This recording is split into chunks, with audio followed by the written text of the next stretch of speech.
Hey everyone, welcome to the West Point Museum here at the United States Military Academy at West Point.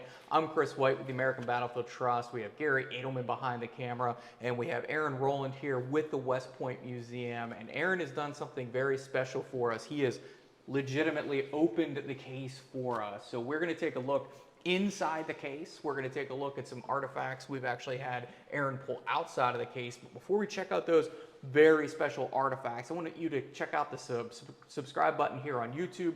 Click that subscribe button, click the bell notification, go over to the Facebook page for the West Point Museum, click like. Have you done it yet? Okay, now that you've done it, let's make sure that we check out all the cool things here at the West Point Museum now that you're following along. So Aaron, we have the case open here, and it looks like we have the Civil War section open, and we have a few different firearms here. Anything that you would like to point out with these three firearms? Looks like we have a rifle musket, a smoothbore musket, and then a pistol. So this corner over here is one of our busier corner that's got some of the early war provenance, but actually stems into a little bit later on in the war as well. Now this pistol here is, it belongs to a West Point graduate by the name of Lieutenant George Woodruff. George Woodruff was a graduate of the class of June of 1861. It's important to note that there was a class of May of 1861 and June of 1861. Now, during that period, upon graduation and commissioning, Lieutenant Woodruff and a few other of his classmates, they actually ordered a series of these Colt Navy revolvers, and they came to them and they carried them throughout the war. Now, Lieutenant Woodruff carried this pistol with him throughout the war in his service. So he graduates in June 1861. He goes on. He serves in some of the major campaigns of 1862, especially. And then when the Battle of Gettysburg comes along in July of 1863, he's actually commanding Battery I of the 5th United States Artillery. And at the time, he's attached to the 2nd Corps under another infamous or famous West Point graduate, Winfield Scott Hancock. And he is posted along Seminary Ridge near the copse of trees. It is on July 3rd during the Confederate assault that afternoon that he is mortally wounded, and he is carrying this pistol at the time. Now, this pistol, for instance, it's neat to notice, if you will, I'm sorry, now that I'm looking at it, he's the 1st United States Artillery. I apologize for that. So many units, but he's carrying this pistol on him, and within the confines of the chamber, you can still see to this day, 160 years later, there's still gunpowder residue within the chamber there. So we can speculate whether or not it's actually from the battle or if somebody fired it after the war. We can't say for certain, but hopeful minds, hopeful hearts like to think that unfortunately those were some of the last rounds fired by Lieutenant Woodruff before he was mortally wounded serving his nation in the late crisis. Yeah, and West Point was very well represented at the high water mark there. You had Winfield Scott Hancock, John Gibbon, Alexander Webb, you had Alonzo Cushing, Medal of Honor recipient. Webb was a Medal of Honor recipient. Hancock, as you pointed out. And the gun itself is a Colt Navy model revolver. It is what we would call a cap and ball, meaning that you would put a percussion cap on the back of the cylinder there that would be filled with a fulminate of mercury. Once the hammer strikes that percussion cap, that brass percussion cap, it will send a flame down into the chamber itself, and then there would be black powder with a round ball placed upon it. This drop lever here is actually the ramrod that would help you individually load this piece, and you could actually take the cylinders off and make them interchangeable. A lot of times whenever the cavalry during the war will carry multiple pistols, it's because it takes so long to actually reload them. Yes, you can get 6 shots off, but it's going to take you a heck of a lot longer to reload those types of weapons. Up here we also have 2 muskets. The top one is a model 1861, even though it almost looks like a model 1863 if you get down here onto the cone area. Normally, the Springfield would have, with the model 1861, a side screw over here, but since this one was created in 1864 and manufactured, it has more of an 1863 look to it with the Federal Eagle on it, and then all the stamp markings, elevated sights here on the rear of the gun or the breech of the gun. We would have our normal just iron sight at the front, a rounded cone, which would help seat your mini ball or Burton ball, which is more the technical term at the time. And then below it, we have a smoothbore musket, and we know it's a smoothbore for a few different reasons. Number one is the ramrod that comes into it. Another is the sightings on the front of it, as well as the third band or the top band on it. And it's another one of these muskets that would have been used. It's a conversion musket here that once would have been an actual smoothbore musket. So these are really two interesting pieces. Right around the corner here, it looks like we have an officer's coat here behind, still behind the glass, but we didn't move all the glass. It's a big undertaking to get in here.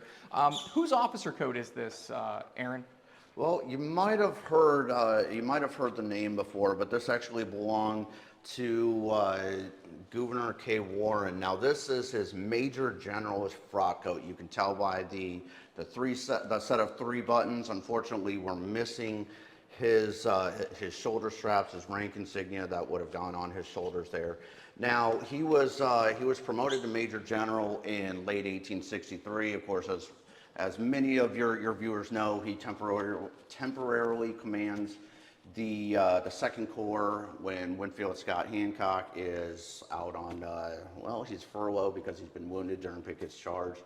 And then he eventually takes command of the Sixth Corps in the spring of, the Fifth Corps, pardon me, my brain is not working this morning evidently.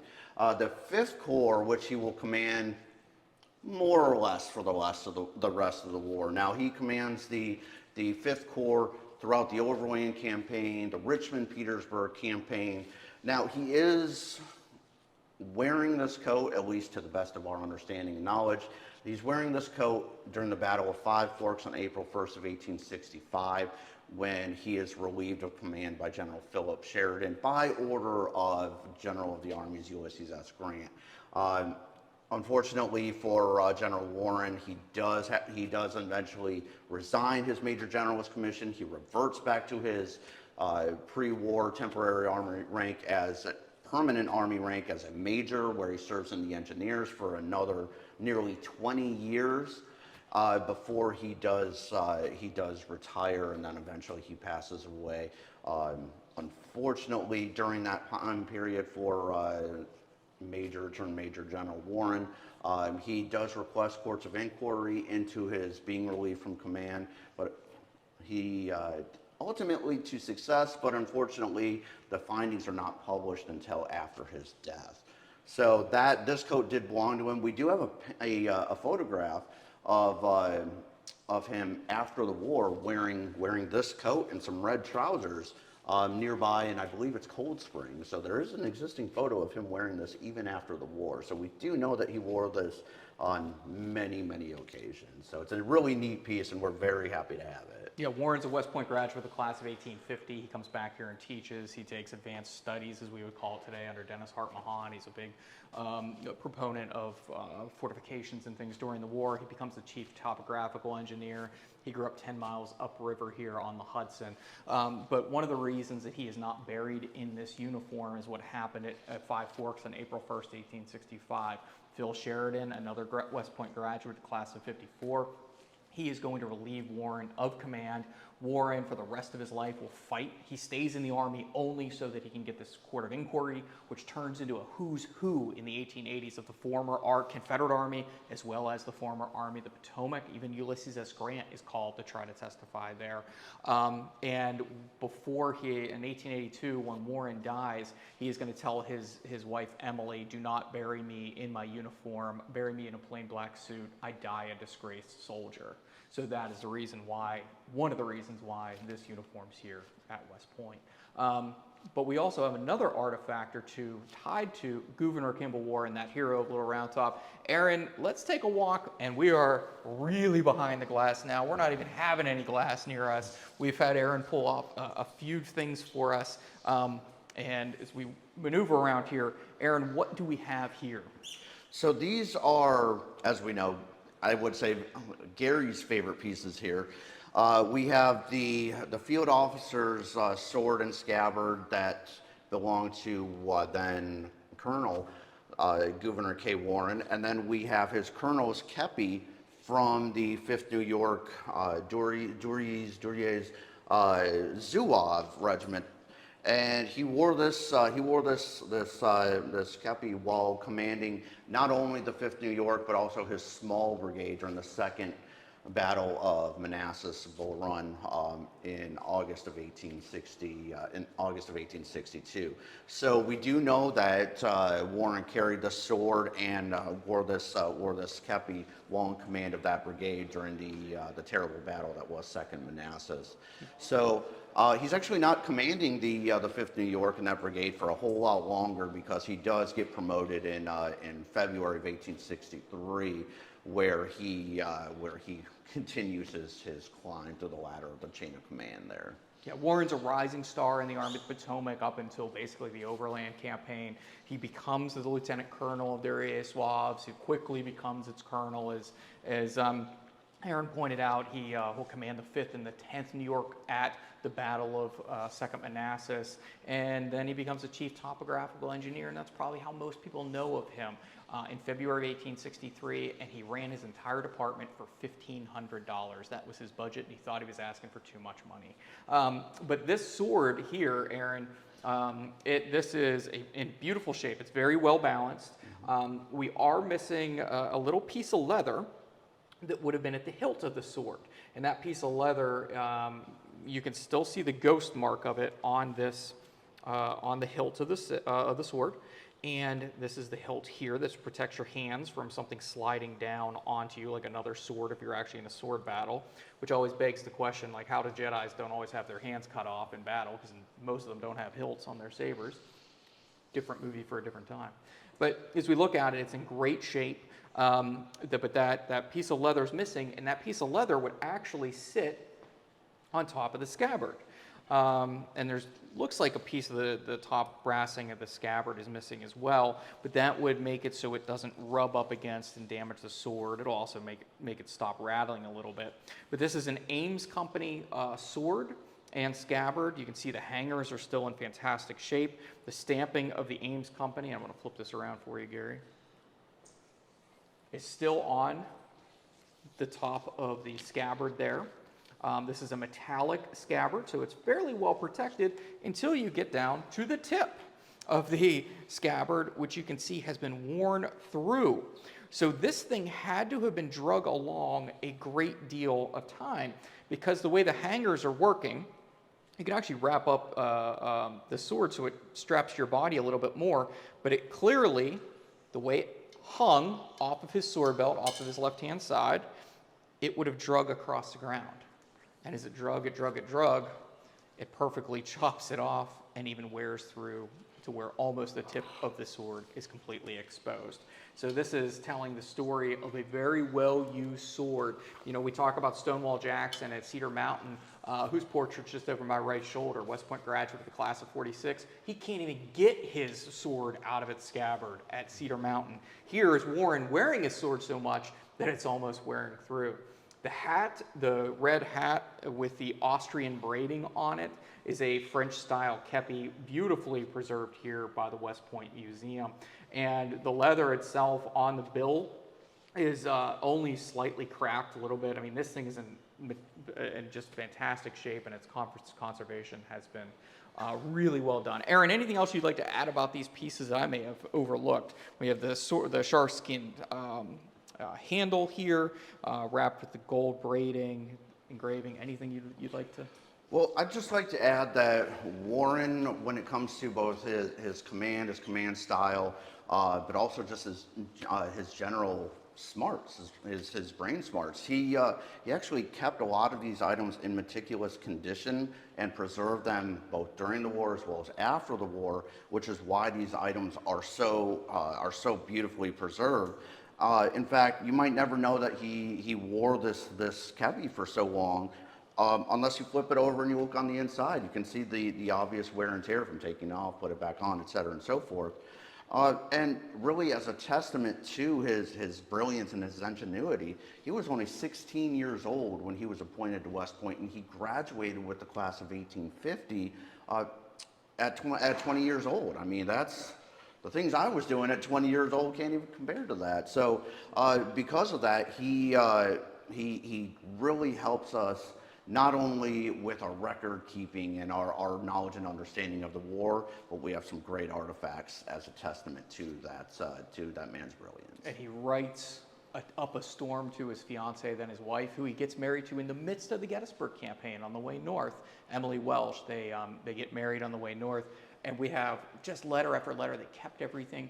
Beautiful drawing, because he learned how to draw here at West Point. Terrible handwriting, which is ironic whenever you look at it. So, Aaron, I think we have other items in store behind the glass. So We do. Let's check out some other cool items, and we'll be back in just a moment.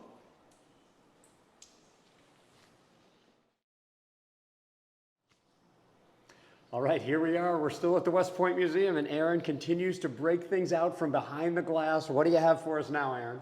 Well, I think I'll start with what's closest to me, and we have General Grant's field glasses that he used throughout the latter part of the war. So most notably the Overland Campaign, after his promotion to command of all the armies of the United States, General-in-Chief. And he took these glasses with him in the field when he put his headquarters in the saddle with George Meade's Army of the Potomac. Now, these glasses would have accompanied General Grant through the wilderness, on through Spotsylvania, down around Cold Harbor, and ultimately to Petersburg. And then ultimately, we would have seen him utilizing these most likely in a wagon train, though, when he accepted Lee's surrender on April 9th. So about a year later, in fact. So if you can imagine, with the amount of troops, over 100,000 troops on his side alone, and then commanding nearly 150,000 Union troops around Richmond and Petersburg throughout 1864 and in 1865, just the things that he would have seen in and around Richmond and Petersburg during that time frame. So I can only begin to imagine what these glasses have seen. And I think you're hitting on what a lot of our viewers enjoy and that I enjoy, this idea of witness trees on a battlefield. Well, this is a witness object that packs a double punch because it witnessed. In other words, Grant is looking through these field glasses in order to see the Civil War. Now, Exactly. I think it's unlikely. He's probably seeing a lot of smoke when combat's going on. If he's trying to see what's happening, he's probably seeing at the wilderness, probably a whole lot of trees. A whole lot of smoky You know, trees. but he's also seeing troops coming, seeing how things are going at a distance, assessing the terrain as a professional soldier. And so this is a whole different set of a witness object because it's literally facilitating his witnessing them. How many times can we say witness associated with one object? Now, Aaron, could you or I flip those over for Kris to get a better look? Because these are substantial. Yes. These are the most substantial handheld field glasses I think I've ever seen. And they happen to be U.S. grants here. And there seems to be, a piece in the middle too. I'm not sure if that flipped down, allowing you to hold it, other than on the sides there. But I just like to sit here and contemplate what these might have seen. It's unbelievable. What an eventful few months that he was using these. Yeah, you can see the wear and tear from a year's plus worth of wear. I mean, you can see the wear on the essentially the base of the glasses here, where General Grant's hands would have been as he's peering through the glasses. So it's really exciting to be able to put my hands with gloves right where General Grant once had his hands. So it's an exciting, tangible connection to all these events that really define the American Civil War. And I would say it's hard for an object of field glasses, let's say, to outdo General U.S. Grant himself, but we very well might be doing just that right here. Aaron, what is this? Well, for all the Gettysburg aficionados out there, everybody who's seen the movie, they pan to the signal flags, and then off in the smoke in the foreground, you see a man looking through his binoculars, a little round top, and you see General Gouverneur K. Warren himself with these very glasses, and he is from there able to order the defense of Little Round Top and the Union Army's left flank, all while utilizing these glasses while serving as the chief engineer of the Army of the Potomac. So if you can imagine standing on Little Round Top like many of our visitors have done, I've done a million times, looking through those glasses and just the things that they would have seen on the afternoon of July 2nd, 1863. It's just unbelievable to contemplate actually looking through these. This is the object, so famous that a replica of this object is part of his statue on Little Round Top, and that has to be in the top 3 most photographed and iconic of all Civil War memorials. Some people would say it's the first because of the view it provides, the very view he saw with these glasses from Little Round Top, setting up the defense of that particular hill. People focus on Chamberlain as a hero, and I am not taking anything away from him, but him and his brigade are there because of the events that Warren set in motion after looking through these field glasses. That's what got Vincent's brigade over there through a roundabout fashion through general headquarters. This is also what helped him to go and get Patty O'Rourke and that particular brigade, Weed's brigade, up on Little Round Top. Literally the 8 regiments that are defending it are there because Warren looked through. It's hard to believe that I'm looking at them right here. These field glasses, this object, Warren, 1850, sort of a sad story, 1850 graduate of the U.S. Military Academy, sort of a sad story later in the war. This is the zenith of his career, and it would be the zenith of anybody's military career. So I guess you could say it's a high point? Very well done, dude. I should have used that in the first place. So, I'm not sure. I've seen gun aficionados and flag aficionados. I don't know of a whole lot of field glass aficionados, but let me tell you, you should be when you are around objects like this. Right now, I'm a field glass enthusiast. And as you should be, because just the amount of, and to use your words, history that these glasses have witnessed is just incredible.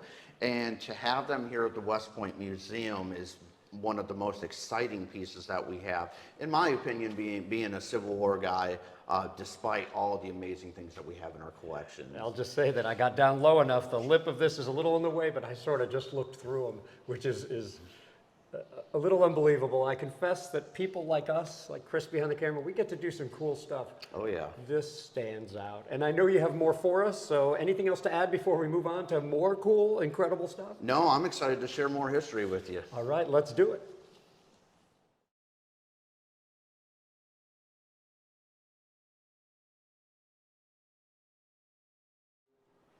All right, here we've moved a few steps over where we're again going behind the glass with Aaron. We are now on the left side of the case, which has some of the Confederate items in here. I'm seeing a Confederate Stafford field officer sword with its leather scabbard. I'm seeing a portrait of Stonewall Jackson. I'm seeing a Richmond rifle and a couple of hand-carried weapons, notably the LeMat revolver, which is very popular among collectors and enthusiasts alike, providing your more standard shots plus just a terrible, powerful shot coming out of the bottom of that thing as well.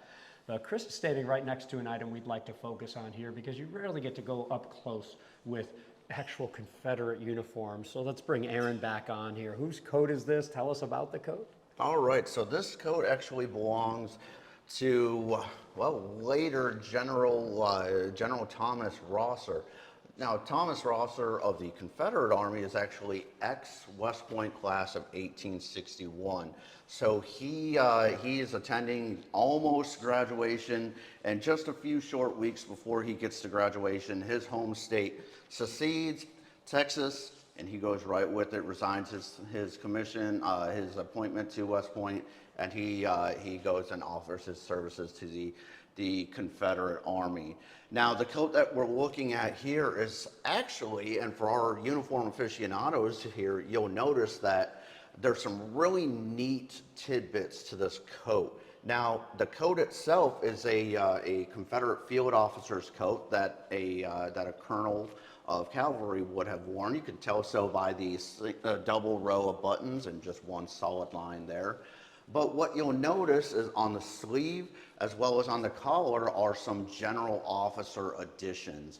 So as we are aware, at the Battle of Gettysburg in July of 1863, Rosser is still a regimental commander. However, later on in his career during the war, he's promoted to general officer status. So what he does with the coat, as you can see, is he adds the additional layer of braiding to indicate that he's a general officer. Now what you see on the collar typically might otherwise be a colonel's rank insignia with the 3 stars, but what he did was he added the 3rd star in the middle that's actually larger than the others to indicate his general officer status. Now in addition to that, a neat tidbit is that those are metal, so they're not the embroidered colonel or general officer insignia that we're so used to seeing on the collar of these uniforms. Now, this coat actually was captured by his old classmate and friend, General George Armstrong Custer, another Custer connection. It seems like he's everywhere during the war. And he captured this coat in October of 1864. And funny story, he actually Custer wrote to the general, returned his coat, and asked him to next time shorten the coat up a little bit more so it's more suitable for riding. So our wonderful, quick-witted General Custer there always has a fun note to say. And that's something about that. This is October 64. We're talking about the Shenandoah Valley campaign of 1864, where the cavalry, where the Union Army under Sheridan has basically as much cavalry as the Confederates under Jubal Early have infantry. That's never a good thing, especially when your opponent also has twice as much infantry or more than you do. But I like something that you said about the length of the coat. This isn't your svelte, tiny coat that you often see on display. That is because Rosser is a large man. He is a Roberdeau Wheat style large Confederate there. So I think it's cool that we can see a full fitting uniform to reflect his actual body type.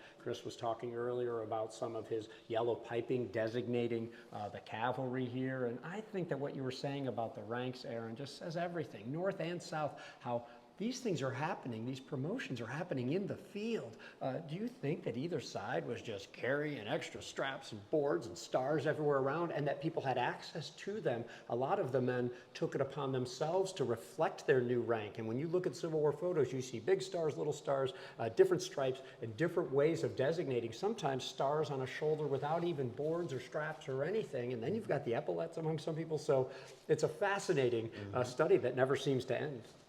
Yeah, it's really neat, and it really goes to show the ingenuity of and creativity of these men, both north and south, as the war goes on and resources dwindle. Good. I agree. Unless you have anything to add, I think we're going to wrap this one up here. Although we'd have you open up cases all day and all week, if we all collectively had the time and inclination. So, Aaron, thank you so much for allowing us behind the glass here. Thanks to the West Point Museum and everybody involved for providing this special experience. We hope you enjoy seeing some of these witness items up close. Thanks to Kris behind the camera, and for everybody for your attention and for supporting battlefield preservation and education.